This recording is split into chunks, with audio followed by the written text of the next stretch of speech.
കൈവച്ചുകൊണ്ട് മന്ത്രിച്ചു തരുന്നു. ആ സമയത്ത് മഗ്‌രിബ് ബാങ്ക് കൊടുക്കുകയാണ്.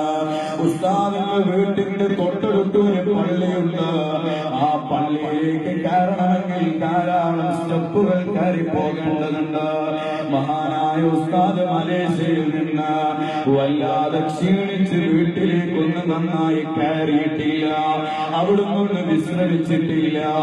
അപ്പോഴേക്ക് ബാങ്ക് കൊടുക്കുമ്പോ ഉസ്താദ് ഇറങ്ങുകയാണ്, പള്ളിയിലേക്ക് നടക്കുകയാണ്. സുബ്ഹാനല്ലാഹ്, ഉസ്താദ് ആ പള്ളിയിലേക്ക് കയറി പോകാനുള്ള സ്റ്റെപ്പുകൾ ഇങ്ങനെ കയറുമ്പോ അവിടുത്തെ രണ്ട് ഭാഗത്തും ഹാദിമീങ്ങൾ അവിടുത്തെ സഹായിക്കുന്നു. അവർ ഉസ്താദിന്റെ കൈകൾ പിടിക്കുന്നു. ആ സ്റ്റെപ്പുകൾ ഇങ്ങനെ ഉസ്താദ് കയറുന്നത് കാണുമ്പോ സഹോദരന്മാരെ, എന്റെ മനസ്സ് വല്ലാതെ ഒന്ന് പടച്ചുപോയി. കാരണം ഉസ്താദ് വല്ലാതെ ബുദ്ധിമുട്ടുകയാണ്. ആ സ്റ്റെപ്പുകളൊന്ന് കയറാൻ വല്ലാതെ ബുദ്ധിമുട്ടിക്കൊണ്ട് ഉസ്താദ് വരികൾ പള്ളിയിലേക്ക് കയറുകയാണ്. അവിടെ എന്റെ സുഹൃത്തായ അബ്ദുൽ ലത്തീഫ് സഖാഫി, കാഞ്ഞങ്ങാടുള്ള സഖാഫിയാണ്. അദ്ദേഹത്തെ ഉസ്താദ് മഗ്‌രിബ് നിസ്കാരത്തിൽ ഇമാമത്ത് നിർത്തുന്നു. ഉസ്താദ് വരികൾ മഅ്മൂമായി നിൽക്കുകയാണ്. ഉസ്താദിന്റെ അടുത്തെങ്ങനെയാ നിൽക്കുന്നത് എന്ന് ആലോചിച്ചുകൊണ്ട് ഉസ്താദിന്റെ പേരക്കുട്ടി ഉസ്താദിന്റെ അടുത്തേക്ക് ഞാനെങ്കിൽ ചേർത്ത് വെക്കുമ്പോ ഉസ്താദ് വരികൾ എന്നെ കൈപിടിച്ചുകൊണ്ട് ഉസ്താദിന്റെ അടുത്ത് നിർത്തുന്നു.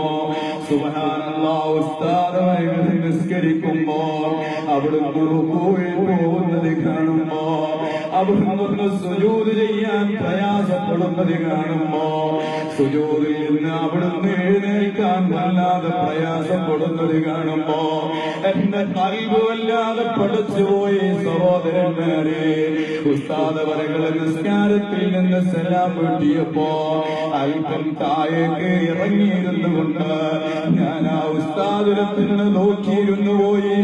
എന്റെ കണ്ണിൽ നിന്നെ അറിയാതെ കണ്ണുനീര് വന്നുപോയി. കാരണം ഉസ്താദിനെ പ്രായം വല്ലാതെ തളർത്തുന്നു. പക്ഷേ ഉസ്താദ് വിശ്രമിക്കുന്നില്ല. സാധാരണ എന്റെയും നിങ്ങളുടെയും ഒപ്പയെ പോലെയാണോ മോനെ കമറുള്ള ഉസ്താദുള്ളത്? അവിടുന്ന് ക്ഷീണിച്ചു പോയാൽ 10,000 എനിക്ക് മക്കളല്ലേ മോനെ അനാഥമാകുന്നത്? അവിടുന്ന് ക്ഷീണിച്ചാൽ എത്ര മുത്തല്ലിമീങ്ങളാണ് നാഥമില്ലാതെയായി പോകുന്നത്, എത്ര സനാതന അനാഥകളായി പോകുന്നത്, എത്ര ആളുകളാണ് വല്ലാതെ ബേജാറിൽ ജീവിക്കേണ്ടി വരുന്നത്. ഉസ്താദൊന്ന് തളർന്നു പോയാൽ അതേ വല്ലാത്ത തളർച്ച വന്നു പോകുന്നു. അല്ലാഹുവേ, ഉസ്താദിനെ ദീർഘായുസ് നൽകണേ റഹ്മാനേ, അവിടുത്തേക്ക് ആഫിയത്ത് നൽകണേ റഹ്മാനേ, അവിടുത്തേക്ക് ആഫിയത്ത് നൽകണേ റഹ്മാനേ. അങ്ങനെ ഇസ്ലാമിന് വേണ്ടി പടപെടുന്ന ഉലമാക്കളുണ്ട്. ആ ഉലമാക്കളെ തെരുവോരങ്ങളിൽ വെച്ച് കശാപ്പ് ചെയ്യുന്ന ചില ആളുകളുണ്ട്. മോനെ, എന്തിനാ കമറുലുലമയെ കരിമാരിത്തേക്കുന്നത്? എന്തിനാ മോനെ താജുലുലമ തങ്ങളെ പറ്റി ഗീബത്ത് പറഞ്ഞു നടക്കുന്നത്? കമറുലുലമല്ല നിർമ്മിച്ച പള്ളികളുടെ എണ്ണം നിനക്ക് അറിയുമോ? 2000-ലോ അതിലധികമോ പള്ളികൾ ഉസ്താദിലേക്ക് നിർമ്മിച്ചു പോയി. ഓരോ ബാങ്ക് കൊടുക്കുമ്പോഴോ ഉസ്താദ് നിർമ്മിച്ച പള്ളികളിൽ വെച്ച് 10,000-കണക്കിന് ആളുകൾ സുജൂദ് ചെയ്യുമ്പോ കാണ്ടവരും ഉസ്താദിന്റെ അക്കൗണ്ടിലേക്ക് എത്ര പ്രതിഫലമാണോ വരുന്നത്? കുറ്റം പറയുന്ന നീ ഒരു പള്ളി നിർമ്മിച്ചിട്ടുണ്ടോ? ഓട്ടെ, ഒരാൾക്ക് സുജൂദ് ചെയ്യാനുള്ള അവസരം നീ ഉണ്ടാക്കി കൊടുത്തോ? ഒരു മുതല്ലിമനെ നീ പോറ്റിയോ? ഒരു യതീമിനെങ്കിലും അവന് വേണ്ട ഭക്ഷണവും പാർപ്പിടവും വിദ്യാഭ്യാസവും നീ നൽകിയോ? ഒന്നും നൽകാതെ കമറുലുലമയെ പോലെയുള്ള പ്രഗത്ഭരായ പണ്ഡിതന്മാരെ അൽബ് നിറച്ചും അസൂയയായി കൊണ്ട് കൈമാറിത്തേക്കുമ്പോ മോനെ നീ ഒന്ന് ഓർക്കേണ്ടതുണ്ട്.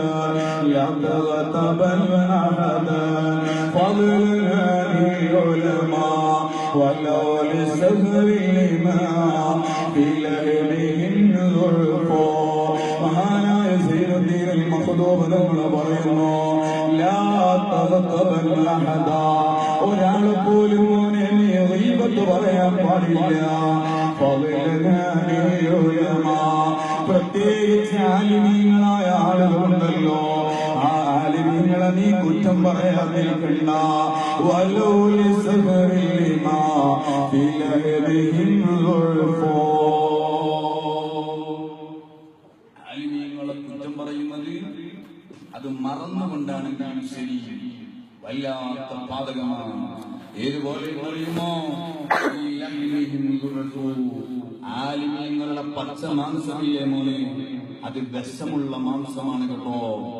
മഹാനവരുകൾ ഓർമ്മപ്പെടുത്തുന്നു, വിഷമുള്ള മാംസമാണ് എന്ന് പറഞ്ഞാൽ ഒരു കുപ്പിയിൽ വിഷം കാണുമ്പോ അത് വിഷമാണ് എന്ന് അറിയാതെ അല്ലെങ്കിൽ മറന്നുകൊണ്ട് നീ കുടിച്ചു പോയാൽ, കുറച്ചവനെ ഞാൻ മറന്നു കുടിച്ചതാണ് അതുകൊണ്ട് എന്നെ മരിപ്പിക്കരുത് എന്ന് നീ വിചാരിച്ചാലും ആ വിഷമാണോ നീ കുടിച്ചത്, നീ മരിച്ചു പോകും. ഇതേപോലെ ആലിമീങ്ങളെ കുറ്റം പറയുമ്പോ മോനെ അത് വിഷമുള്ള മാംസമാണ്, അറിയാതെ ചെയ്തു പോയാലും വലിയ പാതകമാണ് എന്ന് മഹാന്മാരായ പണ്ഡിതന്മാർ ഓർമ്മപ്പെടുത്തുകയാണ്. ഞാൻ സാന്ദർഭികമായി ഓർമ്മപ്പെടുത്തിയെന്ന് മാത്രം.